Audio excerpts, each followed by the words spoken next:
Hi BookTube! My name is Sarah and welcome to the Bookish Knitter. Today I am coming to you with another author spotlight video. Yay! Today we are going to be spotlighting author Julie-Anne Lindsey. I am such a big fan of hers and I am so excited to be doing this author spotlight for you guys.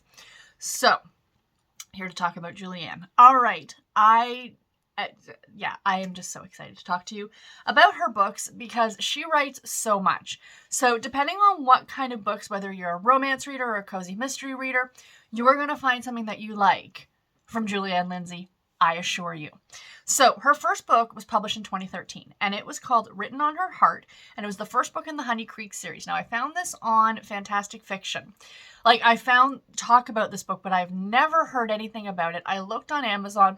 It's no longer available, so no idea, but that is, from what I could gather, her first book, and it was the first in a trilogy, I think. So, yeah, so that was her first book back in 2013.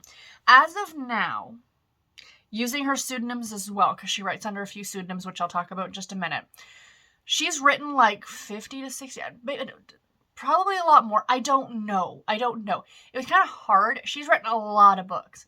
And every year she writes a lot more books. I mean, this woman, that's all she does. She eats, she sleeps, and she writes books. That's pretty much it. I actually follow her on Facebook, and she's always posting a lot about new books coming out, what she's writing. She's very transparent because a lot of her stuff now, except for the Harlequin books, she's self-publishing, which is kudos to her because I can just imagine. I would love to get her, I would love to interview her here. Maybe in the next few months or something like that, I will get her, hopefully get her on the channel and do an interview with her if she's got the time, because I know she's super busy. But I would love to ask her all about the self-pub stuff and what have you. But she is self-publishing most of what she's writing right now, like I said, except for the Harlequin books, which I'll get into. She writes under a few pseudonyms. Bree Baker is one of them, with my favorite, hands down, cozy mystery series, which was the Seaside Cafe mystery series. She wrote under the name, I don't know if she's still using these pseudonyms or not, Jacqueline Frost with the Christmas Tree Farm mysteries, and Julie Chase with the Kitty Couture mysteries. Now, my understanding is that that was publisher kind of dictated, if you will, they asked her to write under pseudonyms for whatever reason, so that was that. She also writes quite a bit for the Harlequin Intrigue line, which is how I originally found her. And then after watching her, I of course am friends with and watch Nicole's channel, Nicole over at Who Picked This Book, that her and Julie-Anne Lindsey are very good friends. And Nicole and Jen are kind of reading their way through all of Julie-Anne Lindsey's books. And that's where I found out that she also writes cozies, right? Under pseudonyms, but also some under her own name. So, or more so now that she's self-publishing. So I do want to talk about some of her books. Yeah, mostly her intrigues, because that's mostly what I've read, but I do have some of her cozies in here as well. So what I like to do in this part of the video is kind of share with you guys a few books. So I'm going to share a couple of first in series that she's written, because she's written a whole bunch of different series. And they're not very long series, which is kind of great. So I'm going to share those with you here. So the first one we have is Federal Agent Under Fire.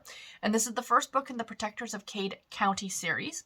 And it says FBI agent Blake Garrett is trying to track a serial killer. And now the madman has attacked Marissa Lane.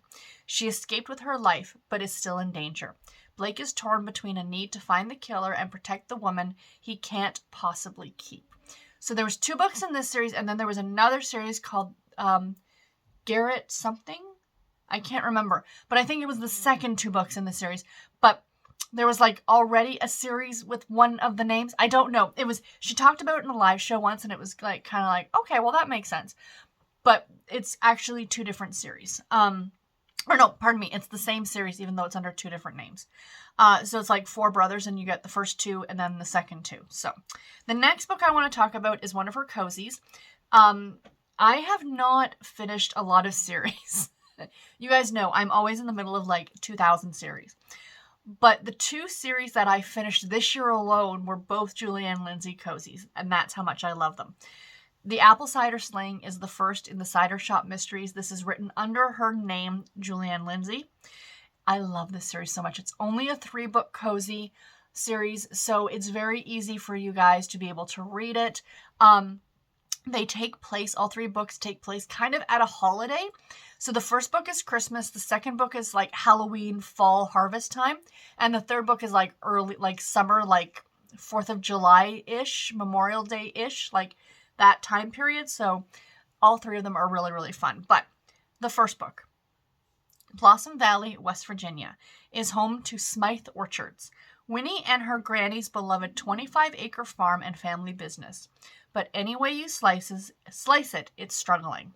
That's why they're trying to drum up business with the first annual Christmas at the Orchard, a good old-fashioned holiday festival with enough delicious draw to satisfy apple-picking locals and cider-loving tourists alike.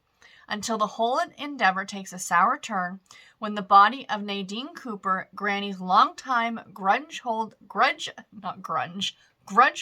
nemesis, is found lodged in the apple press.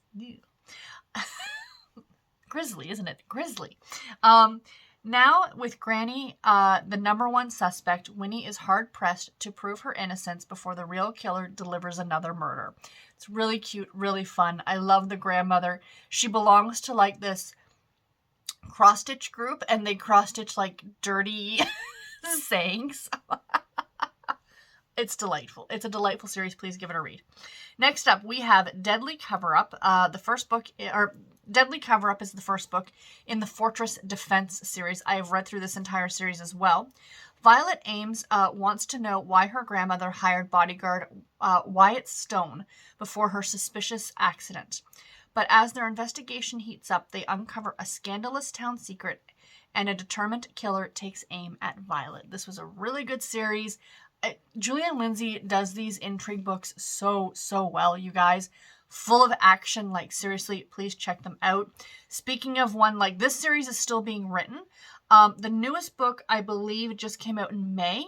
But the first book in the series is called SVU Surveillance. This was so good. This is part of the Heartland Heroes series. So, Star Special Victims Unit Detective Lucas Winchester never forgot the criminal who brutally attacked his fiancée and shattered their lives forever. So 5 years later, when Gwen Kind seeks him out, looking for help after she receives a chilling threat, he's determined to finally solve the haunting cold case. But as hard as Lucas works to keep Gwen safe, it may not be enough to foil her cunning predator. Such a good series, you guys. Like, please read this series. This is the second newest book. I do have a copy of it. It's Accidental Witness.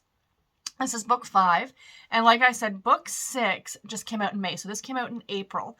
Book 6 came out in May, and it's called To Catch a Killer. So I highly recommend that as well. And one of her books written under the pseudonym, I said that there were 2 cozies by her that I have finished the series. We have here Pleading the Fish. This is the 7th and final book in the Seaside Cafe mystery series. Please, guys, do yourself a favor and read this series. It's, like I said, 7 books long. It is about a woman by the name of Everly Swan who lives in this small town called Charm off the Outer Banks of the Carolinas, and she owns a tea shop, but it's an iced tea shop. That's also a cafe. And she stumbles over dead bodies in her spare time. She has 2 kooky and eccentric aunts who I absolutely adore. They're like some of my favorite characters in books just in general. They remind me so much of the aunts in the movie Practical Magic, not the book. I read the book and was severely disappointed in the book, Practical Magic. That's an entire side note tangent that I could take. But they remind me of the aunts in the movie Practical Magic. They're delightful. This entire series is just so charming. Like, please do yourself a favor and read it. I absolutely loved it. Loved it. She does have a brand new series out that I'm really enjoying as well, called the Bonnie and Clyde mystery series, and the first book is called Burden of Poof, and it is another cozy. This one she is self-publishing, and it's just a delightful. It's about a woman who opens up like a consignment secondhand store, but she like buys things and then refurbishes them. Like if it's like an old couch, she'll put new fabric on. Like, you know what I mean? Like she fixes it up, and her name is Bonnie. And she has a cat named Clyde. And Clyde always wears little bow ties that match her outfits. And again, someone else who stumbles over dead bodies. These are wonderful books. please do yourself a favor and read these as well. And the last book that I kind of want to give a shout out to, but I recommend that you read this whole series. It's a 4-book series. Only one of the books is written by Julianne Lindsey, and this is the Tactical Crime Division Traverse City series. So this was a 4-book series put out by Harlequin Intrigue with 4 different authors. The first book is Rookie Instincts by Carol Erickson. Then came Toxin Alert by Tyler Ann Schnell, which was great, you guys. That one took place in Amish country. Awesome. Julianne's book was book 3, Impact Zone, which was, again, absolutely wonderful. It's a second chance. So not only have you got this mystery going on, and it all takes place in Traverse City, Michigan, I think it is. Not only are you getting this amazing mystery, but in this one, it is a second chance romance featuring a couple that was married before, which I always say, there's second chance romances, and then there's second chance marriages, essentially. And like, yeah, the romance in this, so good. So she does book number 3. And then the final book in the series is Hunting a Killer by the great Nicole Helm. I'm a big fan of Nicole Helm. All 4 of these ladies are absolutely fantastic, and they wrote the heck out of this series, and you need to read it. It was fantastic. So yeah, so that is all that I have for this video today. I do hope that you guys enjoyed it. I will leave a list, I'll leave a list of all the books that I talk about in the description box below, so you guys can go ahead and check out any of these ones. Do a search on Julianne Lindsey. I'll leave a link to her page on the Fantastic Fiction website, so you can go and check out her stuff. And I'll leave a link to her on the Harlequin website as well, if you want to check out her intrigue books and what she has coming out there as well. So yeah, until my next video, everybody, take care and happy reading. Thank you all so much for watching. Bye, guys.